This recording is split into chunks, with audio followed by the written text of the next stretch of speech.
Eto guys, magmu-multiply, may mga bagong opportunities talaga 'no, as in bumubukas guys 'no, yung pintuan ng mga bagong oportunidad sa inyo and itong mga pintuan na 'to guys, road to abundance 'no, daan papunta sa, kasaganaan. Ito yung financial abundance, financial gains, talagang magmu-multiply, dadami 'no, yung kaperahan sa inyo, yung pasok ng pera sa inyo, magiging magaan yung daloy, mga kapiksi 'no, talagang as in, 'di ko alam kung nararamdaman niyo yung energy ng cards, pero yan yung mga messages para sa inyo guys.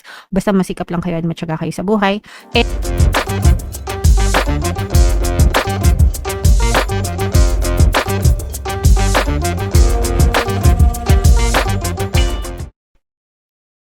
Hello guys! Hello Virgo! Welcome back to Pinoy Pixie Tarot. Ang pamagat ng episode natin for tonight is monthly horoscope para ngayong June para sa Virgo, Sun, Moon, Rising, Sign, and Venus. So, sa dulo ng video guys, magkakaroon tayo ng yes or no, pick a card reading. Ito yung deck na gagamitin natin guys, no? Pwede kayong magtanong ng isang tanong answerable by yes or no. Tapos titignan natin yung sagot ng tarot sa inyo. So, sa dulo ng video yan guys, kaya make sure na tapusin nyo yung video hanggang sa dulo. So, unahin natin tong deck na to mga kapiksi. Ito yung mga angel messages para sa inyo. It's up to you mga kapiksi, makinig kayo sa inyong intuition, makinig kayo sa inyong, kalooban kung anong nasa puso niyo, sundin niyo. As long as wala kayong, masamang ginagawa sa kapwa niyo, hindi kayo nanlalamang ng kapwa, patas kayong lumaban sa buhay mga kapiksi, huwag niyong gayahin yung mga politiko natin na, um, mandarambong. Okay. So, laban pa rin tayo ng patas sa buhay mga kapiksi, wag tayong manlamang, ng kapwa natin. Kung anong nasa puso niyo, sundin niyo guys, okay? And eto naman guys, make sure na meron tayong magandang communication with other people, sa lahat ng taong involved sa buhay natin guys, sa loob ng tahanan, sa mga relasyon, mga kaibigan, kasamahan sa trabaho, sa negosyo. Nasa tamang komunikasyon ang susi ng maayos na pagsasama, maayos na pakikitungo sa, ibang tao, guys, okay? And another message guys is the situation will improve 'no, mag-i-improve yung ito ibig sabihin nito guys, mag-i-improve yung mga sitwasyon niyo sa buhay, yung mga hanas niyo, yung mga hinaing niyo, yung mga pinagdadaanan niyo. So, don't worry too much, 'wag kayong masyadong mag-alala. Magiging ma-okey din ang lahat para sa'yo, magiging pabor din sa inyo yung sitwasyon. Palagi kayong mag-affirm ng gano'n guys 'no, everything will always work out for me. Everything works out in my favor, okay? Para talagang, maging pabor palagi sa inyo yung sitwasyon, guys, okay? Alright, so ito guys, i-mind niyo na 'tong mga, improvement ng sitwasyon, 'yan. So ito naman yung love message or love advice para sa'yo, Virgo, ngayong June, guys. So ito yung message, ito yung image ng card guys, so basahin natin. Wait, don't rush into it. Allow nature to take its course, 'no? So, antayin niyo mga kapiksi, 'wag nating madaliin yung love life natin, 'wag nating madaliin. Lalo na pagka may tension guys, 'no, sa pagitan mo at ng ibang at ng iyong specific person, kailangan niyo mag-antay na lumamig, mag-cool down yung inyong, energy parehas para magkasundo kayo, guys. You give it time. Don't force things, especially relationship mga kapis, hindi yan minamadali, hindi yan pinupersa, guys. You always send out love energy and you would receive love energy as well. Kapag nagfo-focus kayo sa maayos na love energy, you will also attract it. Kapagka punong-puno kayo ng galit guys, yun yung nagiging balakid sa relasyon, no? Gusto mo magkaayos kayo ng person mo pero galit na galit ka sa kanya. Hindi puwede kasi magkaiba, 'di ba? Yung frequency, yung energy, yung vibration, galit tapos gusto maging ma-okey. So, kailangan niyong munang kumalma, kailangan mo na maging maayos yung energy niyo parehas, 'di ba? 'Pag kalmado na, 'di ba, focus kayo sa love, doon kayo maaaring magkabati or makapag-reconcile. So, it works sa lahat ng sitwasyon mga kapiksi kahit na bagong relasyon pa yan, kailangan bigyan niyo ng sapat na panahon yung relasyon para tumubo ng matamis or magbunga ng matamis yung inyong pagmamahalan, okey? Alright. So, comment down below, Virgo, if feeling nyo naka-resonate kayo dyan.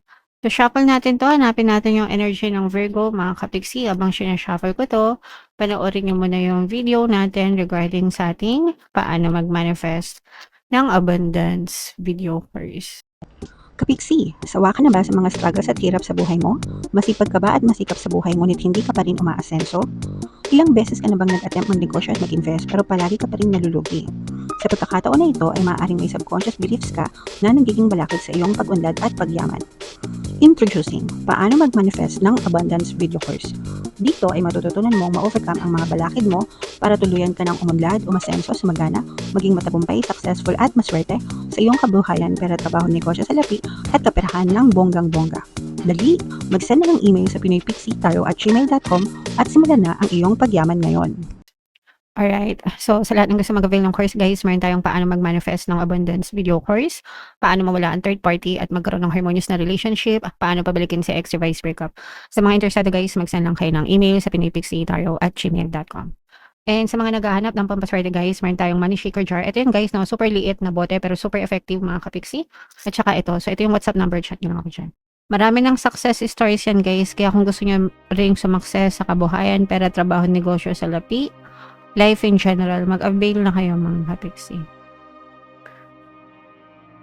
So, ito guys, this is both positive and negative. Yung nakikita natin dito sa negative, guys, meron kayong nakakaaway dahil sa pera or nagkakaroon ng conflict dahil sa pera. Ito magre-resonate ito, guys, dun sa mga may utang, umuutang, or nautangan. It's either kayo yung umutang, mga kapiksi, tapos hindi nyo pa nababayaran. Yung iba parang lumalaki lang yung tubo ng mga inuutang nila. Tapos parang hindi kayo makalabas dun sa cycle na yon, guys. Kasi kahit na sabihin natin may trabaho kayo or may pinagkakakitaan kayo, kumbaga yung pinagkakakitaan nyo, guys,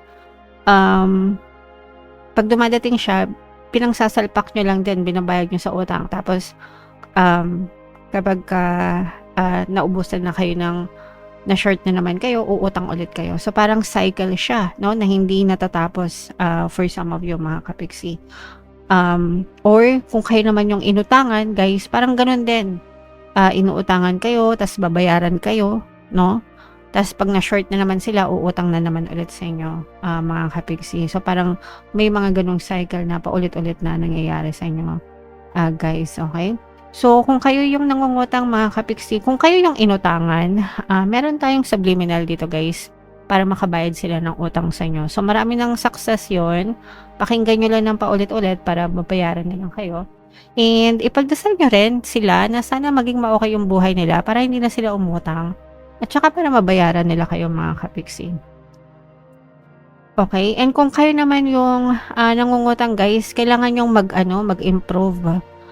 Humanap ng paraan. Kailangan nyo mag-stretch ng pamamaraan para magkaroon kayo ng extra talaga, no? Sa panahon ngayon, mga kapiksi, para-paraan lang tayo sa buhay. Kahit nasa bahay lang, pwedeng kumita. Kahit nga yung iba, estudyante lang. Yung iba, mga senior na. Pero kumikita pa rin sila, guys, no? So, sipag at syaga lang, mga kapiksi. Okay?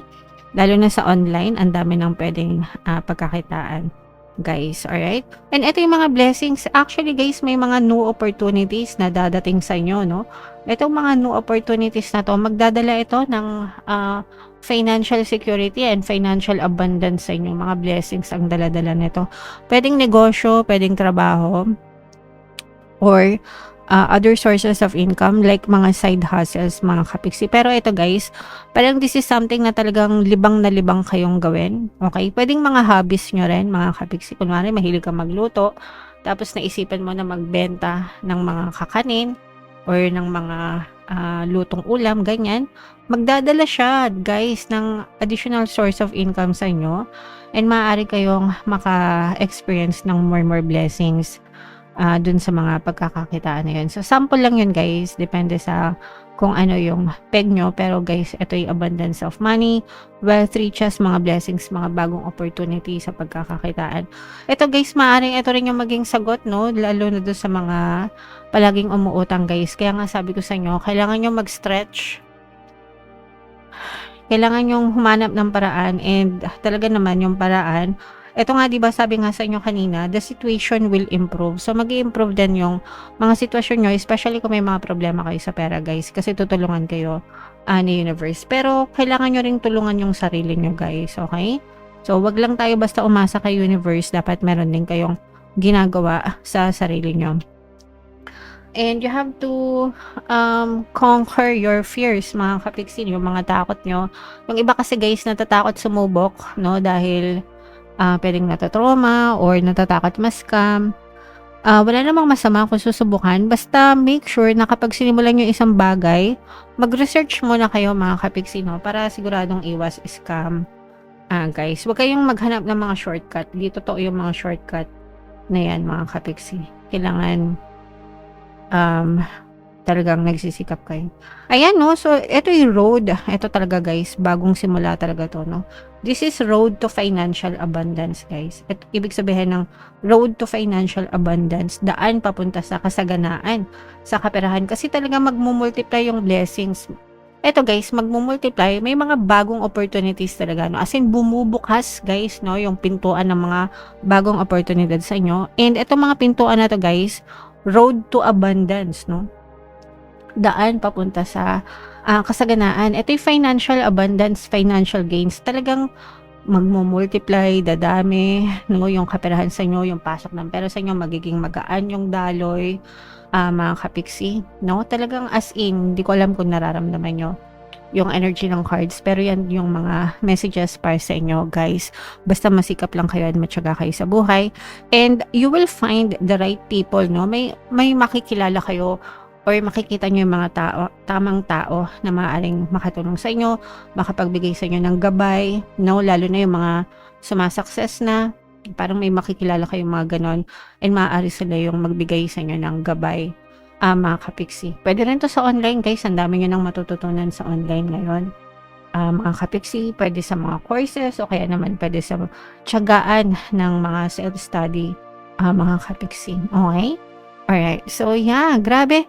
Sobrang ganda. Hindi ko alam kung naramdaman nyo. Pero yung shift ng energy nyo, guys, from negative to positive, naramdaman nyo ba? Sana naramdaman nyo, kasi ako ramdam ko. Pero syempre, share ko lang naman sa inyo yung info na nababasa natin, okay? So, i-claim nyo na yan, guys. I-mind nyo na itong mga financial abundance na to, itong kasaganaan na to, mga kapiksi, kasi yan talaga yung positive energies for you. So, ito na yung ating yes or no pick a card reading. Huminga ng malalim, guys, tapos itanong sa isip. Yung isang tanong, answerable by yes or no. Tapos, pili kayo ng isang card, mga kapiksi. So, ito yung card 1, ito yung card 2, and ito yung card number 3. Kung card 1 ang napili mo, ang sagot sa tanong mo ay no. Kung card 2 naman, ito ay no din, guys. And kung card 3, ang sagot sa tanong mo ay yes. Alright, so comment down below if naka-resonate kayo, guys. For more tarot readings, ito yung playlist nyo. Ito naman yung ating success stories ng paano mag-manifest ng abundance with your cards. Panoorin nyo itong video natin, guys, about money shaker jars. Thank you for liking, sharing, and subscribing. See you next time. I love you all. Have a nice day. Bye-bye.